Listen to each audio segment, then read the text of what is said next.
আসসালামু আলাইকুম। Subject verb এগ্রিমেন্টের আজকের প্রথম ক্লাসে আপনাদের সবাইকে স্বাগতম। আজকের ক্লাসটিতে আমরা খুব সহজভাবে সাবজেক্ট ভার্ব এগ্রিমেন্ট এই টপিকসটার খুঁটিনাটি শিখব, একেবারে সহজ উপায়ে শেখাবো। আপনারা সবাইকে ক্লাসটি শেয়ার করে দিবেন যাতে প্রত্যেকটা স্টুডেন্ট আজকে ক্লাসটি করে সাবজেক্ট ভার্ব এগ্রিমেন্ট যাতে টপিকটি তার আর কোনো সমস্যা না থাকে। সাবজেক্ট ভার্ব এগ্রিমেন্ট কি? সাবজেক্ট ভার্ব এগ্রিমেন্ট হচ্ছে সাবজেক্ট অনুযায়ী আপনি যে ভার্বটা নেবেন, মানে সাবজেক্ট কেমন হবে, সাবজেক্ট কি 1 বছর নাকি বহু বছর, ভার্ব কি 1 বছর হবে না বহু বছর হবে, এই যে আমি সাবজেক্ট অনুযায়ী যে ভার্বটা নিচ্ছি এটাই মূলত এগ্রিমেন্ট, মানে সাবজেক্ট এবং ভার্বের ভিতরে সম্পর্ক।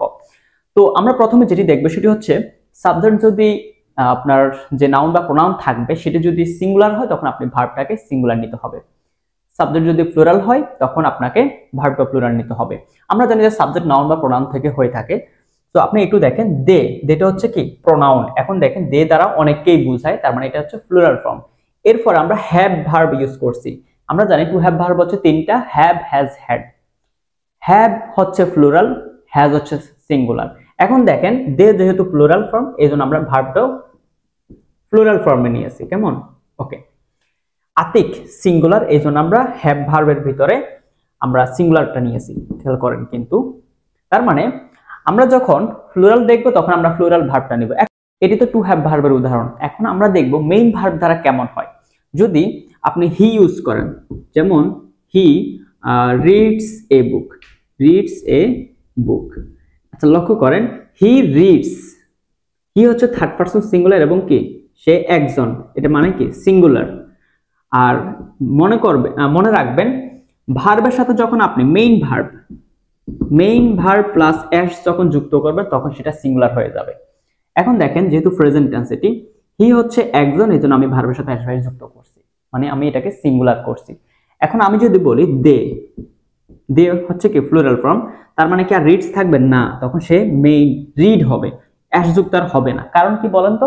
কারণ দে হচ্ছে অনেক জনকে বোঝায়, এজন্য ভার্বের সাথে এস ভার্ব যুক্ত করা যাবে না মেইন ভার্বের ক্ষেত্রে। তার মানে মেইন ভার্ব যখন হবে আমি যদি এস যুক্ত করি সেটা সিঙ্গুলার হবে, আমি যদি কিছুই যুক্ত না করি তখন সেটা প্লুরাল ফর্মে থাকবে। তাহলে আমরা একটা বিষয় ক্লিয়ার হয়ে গেলাম, মেইন ভার্বের ক্ষেত্রে আমি যখন এস যুক্ত করব অথবা ইয়েস যুক্ত করব সেক্ষেত্রে সেটা সিঙ্গুলার হয়ে যাবে। আমি যদি কিছুই যুক্ত না করি সেটা সেক্ষেত্রে কি প্রেজেন্ট টেন্সের ক্ষেত্রে প্লুরাল ফর্ম থাকবে। তো এই হলো প্রথম রুলস, আমরা এরপরে দেখব। আচ্ছা এখন আপনাদেরকে একটা তথ্য শেয়ার করি। আপনারা যারা বেসিক গ্রামারে দুর্বল আছেন, মানে ভাবতেছেন যে আপনি ইংরেজি গ্রামারে একেবারে দুর্বল, শুরু থেকে শিখতে চাচ্ছেন একেবারে জিরো থেকে, আপনারা আমার একটি কোর্স আছে যেটিতে ভর্তি হয়ে আপনি একেবারে জিরো থেকে শিখতে পারবেন। কোর্সটিতে সুবিধা হলো আপনি যখনই ভর্তি হবেন আপনি সবগুলো ক্লাস রেডি পাবেন, মানে ক্লাস 1 ক্লাস 2 ক্লাস 3 এরকম রেডি পাবেন এবং পরীক্ষাগুলো রেডি পাবেন। আপনি যখন ফ্রি হবেন তখনই ক্লাস করতে পারবেন। খুবই ইন্টারেস্টিং হবে অ্যান্ড আপনি এই কোর্সের মাধ্যমে আপনি একেবারে জিরো থেকে শিখতে পারবেন। আমাদের হোয়াটসঅ্যাপ গ্রুপ থাকবে, আমাদের ফেসবুক প্রাইভেট গ্রুপ থাকবে, অনেক কিছু থাকবে। আপনি যদি ভর্তি হতে চাচ্ছেন একেবারে সহজ টেকনিকে শেখার জন্য আপনি হোয়াটসঅ্যাপ নাম্বারে যোগাযোগ করুন, আমি আপনাকে ভর্তি করিয়ে নিচ্ছি। আচ্ছা এখন দেখেন এন্ড দ্বারা যুক্ত যদি নাউন বা প্রোনাউন যুক্ত থাকে সাবজেক্টের ক্ষেত্রে সেক্ষেত্রে আপনাকে ভার্বটা প্লুরাল ফর্ম নিতে হবে।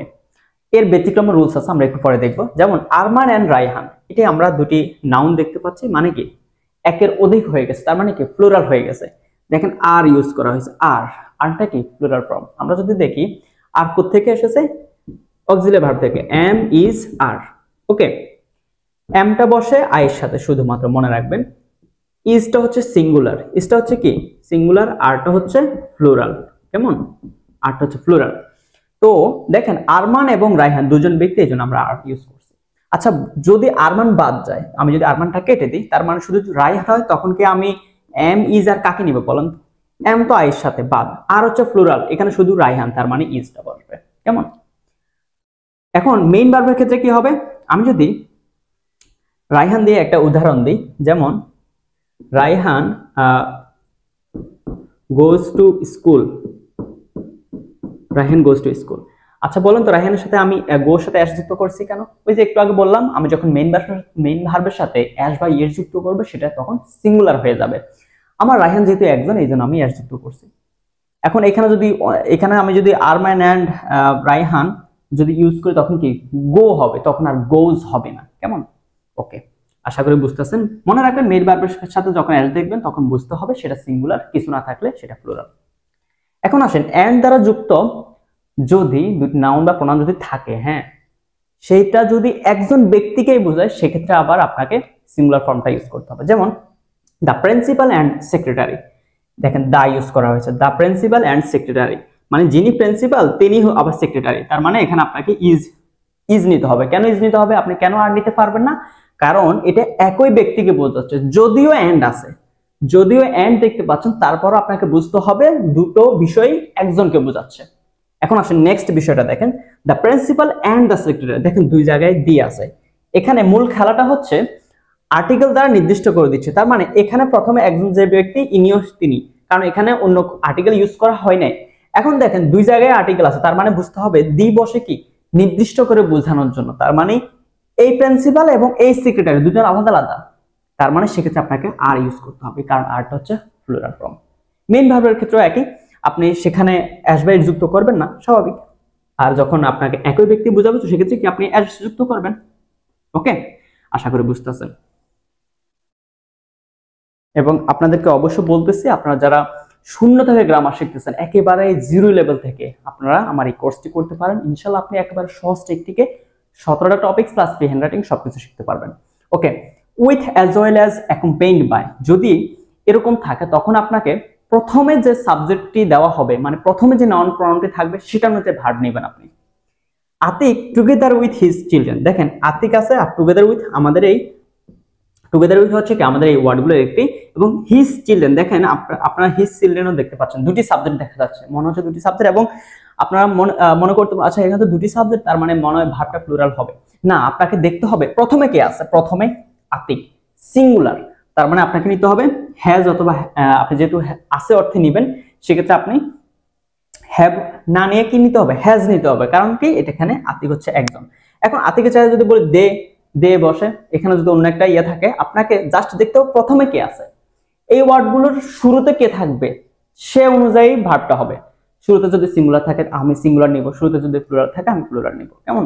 ওকে, এখন আসলে মোস্ট ইম্পর্টেন্ট যে রুলসটা আমরা এখন দেখব সেটি হচ্ছে, আমরা সেটি দেখার আগে আপনাকে একটা বিষয় দেখিয়ে দিই, মানে রুলসটা না পড়ে, ইউ রফিক অ্যান্ড আই, দেখেন আই এর পরে ওয়ার বসছে, আপনার থেকে একটু কনফিউশন মনে হতে পারে না? হ্যাঁ, আসলে আমরা শিখি, সেটা হচ্ছে যদি একটা সেন্টেন্সে একসাথে অনেকগুলো পার্সন থাকে, হ্যাঁ, second person, third person, first person, এরকম যদি থাকে, একটা সিম্পল একটা বাক্য থাকে, সেক্ষেত্রে আপনাকে মনে রাখতে হবে 2 3 1, 2 3 1 মানে কি second person, third person, first person, এই সিরিয়াল মেনটেন করতে হবে। ইউ হচ্ছে সেকেন্ড পার্সন, নাম পৃথিবীর সবকিছু নাম থার্ড পার্সন, আই হচ্ছে ফার্স্ট পার্সন, মানে তার মানে মিলছে 2 3 1। এখন দেখেন যেহেতু অনেকজন এই জন্য আপনাকে ওয়ার নিতে হবে। এখন অনেকে দেখে বলতে পারেন আচ্ছা আয়ের পরে ওয়ার কেন হবে না, আয়ের পরে ওয়ার হবে এই কারণে যে এটি 2 3 1 এই রুলসটি ফলো করেছে। এরও ব্যতিক্রম রুলস আছে, আমরা আগামী ক্লাসে শিখবো। তো আজকে ক্লাসটি কেমন লাগছে জানাবেন, এবং আপনারা যদি শূন্য থেকে গ্রামার শিখতে চান একেবারে সহজ টেকনিকে, আপনারা চাইলে আমার এই কোর্সটি করতে পারেন। আমি আপনাকে একেবারে ধরে ধরে ইংরেজি শেখাবো ইনশাআল্লাহ। তো আমি হচ্ছে ইফতেখার আহমেদ খালেদ, বর্তমানে পড়াশোনা করতেছি নোয়াখালী বিজ্ঞান ও প্রযুক্তি বিশ্ববিদ্যালয়। আপনি যদি এই পেজে নতুন হয়ে থাকেন অবশ্যই ফলো দিয়ে রাখেন। ধন্যবাদ সবাইকে, আসসালামু আলাইকুম।